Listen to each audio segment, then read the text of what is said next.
On the program, as the Euros focus on the Tour, the U.S. peloton was focused on the U.S. Pro National Championships. We'll bring you the warm-up known as the Clarendon Cup, and then put on your crampons. Here comes Mana Jung. We'll translate coming up.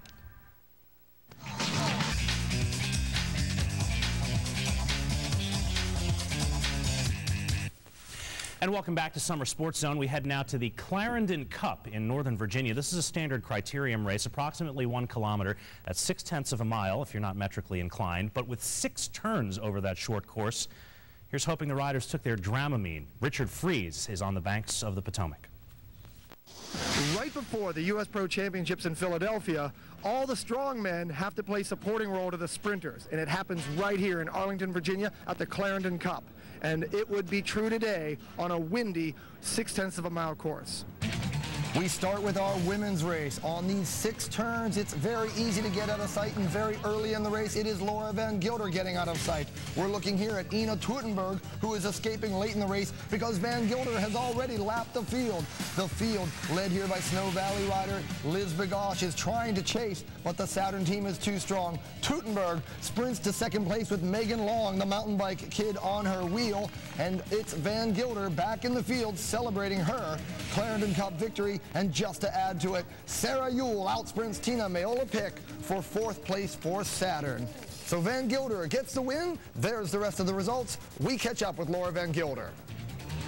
There's always been an early breakaway here at the Clarendon race, and I felt with the strong Saturn team behind me, I could maybe make an effort like that. And that one stretch was just so windy, but I felt pretty stable on my bike because I'm kind of a powerhouse.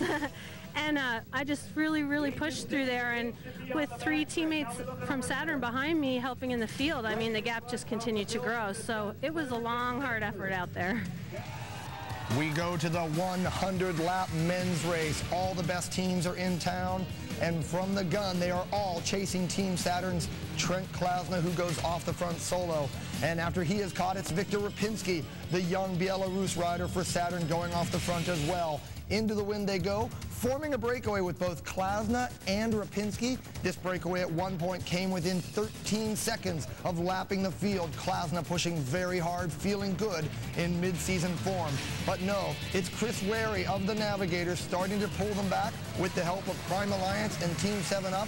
It's all together late in the race. And it all works out for Carney. Carney comes out of the last turn to win his first Clarendon Cup. We get a word with Jonas afterwards. Well, the last lap was pretty set. It was just my teammate Alex Candelario finishing off the lead out to catch Phil Zychek from Saturn. And then my other teammate Danny Pate, who spent almost the entire day off the front, he finished it off the last half lap. He brought me all the way to the last corner, and then I just outsprinted everybody. I think I was the fastest guy today. So Jonas Carney, after 7 tries, finally wins the Clarendon Cup. That's the news from here. Back to Brett and Bob in the studio. Richard, thanks very much for that. Bob, look at these numbers. Only 27 of 150 starters finished this race. The Titanic had a better survival ratio than that. What's the deal in Virginia? Well, the course was so tight and there was so many corners, and they pulled the lapped riders that almost 150 riders, as they stretch out in 0.6 miles, they stretch out almost to the leaders come around to the end of the group. So they started to pull riders, so that's why only 27 were at the finish. It wasn't quite as brutal as that, but very tight finish, lots of corners, and so they start to pull the lap riders, make it a little bit safer. That's kind of like NASCAR. When you get lapped, you're in big trouble at the Clarendon Cup. Of course, Clarendon, just an appetizer on the U.S. schedule. The main course, the U.S. Pro Championships in Philadelphia, where